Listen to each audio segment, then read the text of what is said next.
Today is all about losses as Apple and Facebook get sued, Xiaomi loses Google, and Disney Plus loses some movies.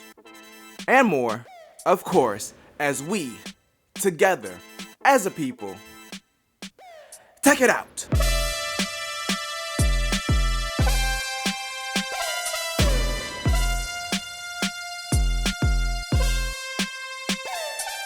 Welcome back to another sensational Saturday.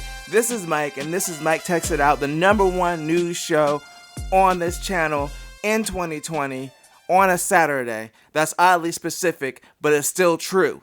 Now, I'm here with a whole bunch of news this week. Most of it's bad news, but we do have one good thing that happened for Huawei, so let's jump into this first story. So Huawei, despite its whole year of setbacks, specifically being barred from doing business with any U.S. companies or selling its products in the U.S., that whole thing that happened, they came back with record profits, making $122 billion in 2019. Now, obviously, the ban went into effect pretty much halfway through 2019, so some of those profits probably were from people buying their phones in the U.S. and them doing business with Google and being able to use their operating system, because all this happened last year. So they did release some phones with their own version of Android. So going into 2020, they've already forecasted down for their profits. They predict that they're going to lose money. Also, even though they did have record revenue, they still didn't meet what they forecasted for 2019 either. So they're still taking a loss, but at least they were still profitable for 2019 despite all the sanctions that were put in place by the US, and that really did impact their business a lot, at least their cell phone business and even their 5G business, because they do make the 5G technology and now they can't do business in the US for that either. So there'll still be potential impacts in the future with this whole US ban, but at least for now, they're still making it. In our next story, Apple is being sued by Dr. Joseph Waisel over the technology in the Apple Watch that detects atrial fibrillation. Hopefully I said that right. You know, I'm not in medical school, so don't blame me if I ain't say it right. Basically, it detects irregular heartbeat. So the doctor is claiming that he has a patent for this technology. He tried to work with Apple or contacted them back in September 2017 to work out an agreement, and they basically refused to do so. So now he's suing them, claiming that Apple basically infringed on his patent technology. So of course the burden of proof is going to be on him. He basically has to show that the technology in the Apple Watch is close enough to his patent where they should be paying him in order to use that technology. From an end user standpoint, it probably won't affect us either way, because even if Apple loses the lawsuit, they'll just probably pay up so they can continue to use that technology in the Apple Watch. But as a company, if they do lose the lawsuit and this is found out to be true, that does reflect poorly on them. But it's one of those patent things, so who knows how long it'll be in court. Like the one that they had with Samsung, or the multiple ones they had with Samsung, took years, I believe 5 years to get resolved. And it was over certain phones that were so old at that point that it wouldn't have affected them either way. But it's just one of those things. These companies are constantly in court, so I'm not really surprised. It's another lawsuit.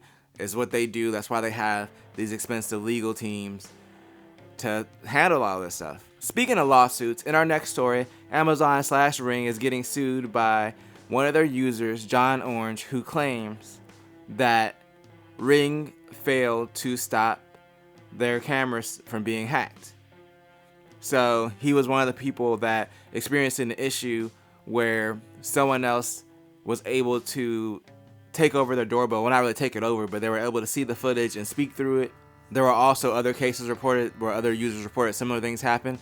Now, Ring is claiming that the issue wasn't on their end, that basically all these issues were related to user privacy, aka someone getting access to their camera by having their username and password, or somehow getting access to it.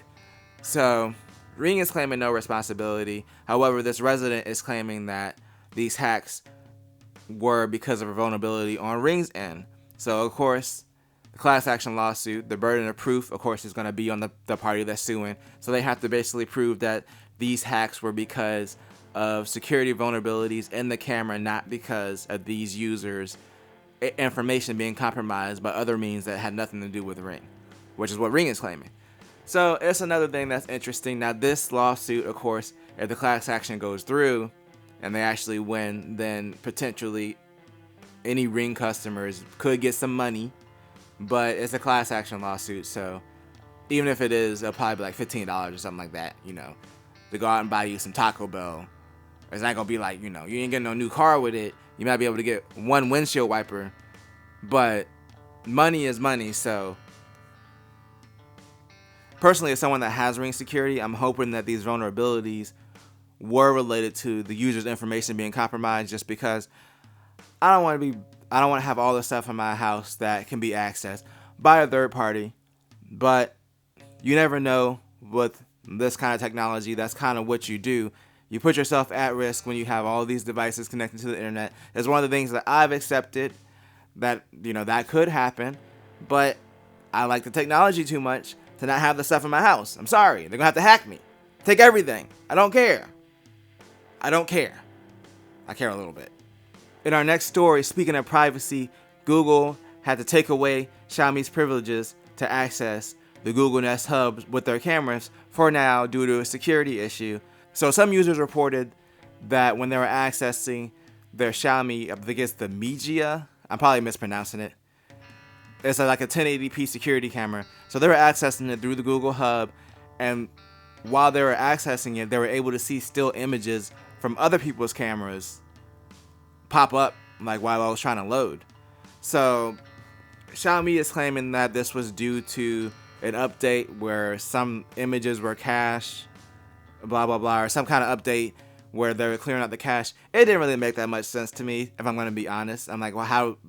Okay, I understand, like, yeah, update, clear out the cache or on the camera, whatever, but why would that cause somebody else's cache images to show up in somebody else's feed when they're trying to load it, unless there was some kind of security flaw? So obviously Google reacted quickly. They were like, okay, that's a red flag. We can't have that happen on our platform. So they basically disabled the link. So right now, if you have a Xiaomi camera, you can't link it up with like a Google Nest Hub to view your camera, at least until they get this issue fixed. As of right now, the last time I checked in on the story, they haven't been given access back to, link their cameras back up with the Google Nest Hub. And the way that basically works is the same thing if you have an Amazon Echo. There's basically skills or apps that allow you to link the devices to like a Google Nest Hub or to and like an Echo Show or something like that, so you can control or see that device through one of the models that has a screen. So basically they just disabled that skill for a Xiaomi for right now until they get their stuff straight, which that's kind of a big deal. Like, what if there was like some sensitive personal images that popped up for some random person you didn't even know? Now you didn't see them nude. You might as well get to know them. Do something, Xiaomi. Fix it. Please. Fix it. Alright, in our final story, Disney Plus lost its first round of content due to some grandfathered license that they had going on. Some of the movies that were taken down due to these legacy agreements were like Home Alone 1 and 2, the best ones, the only ones you want to watch, The Sandlot, Pirates of the Caribbean, On Stranger Tides, Garfield, The Tale of Two Cats. There's a few more movies up there, but a lot of them are so old, I don't think a lot of people were watching them anyway. But they basically said that once these agreements have expired, the movies will be back on Disney Plus. But for now, you just can't access those movies. It's kind of a weird thing that they were up there in the first place, and then I guess maybe these companies contacted them like, hey, yeah, we still have rights to these movies, so you need to take them down. I'm guessing that's probably what happened. So I think they'll be back fairly soon. Disney has not been shy about buying their way out of these agreements and losing money in the process, just to make sure that their streaming service has as much content available as possible. They even said when they started Disney Plus that they were going to lose money because of all these agreements that they had in place. But I wouldn't worry about it. I'm wondering if Home Alone is going to be back by next holiday season when most people probably want to watch it.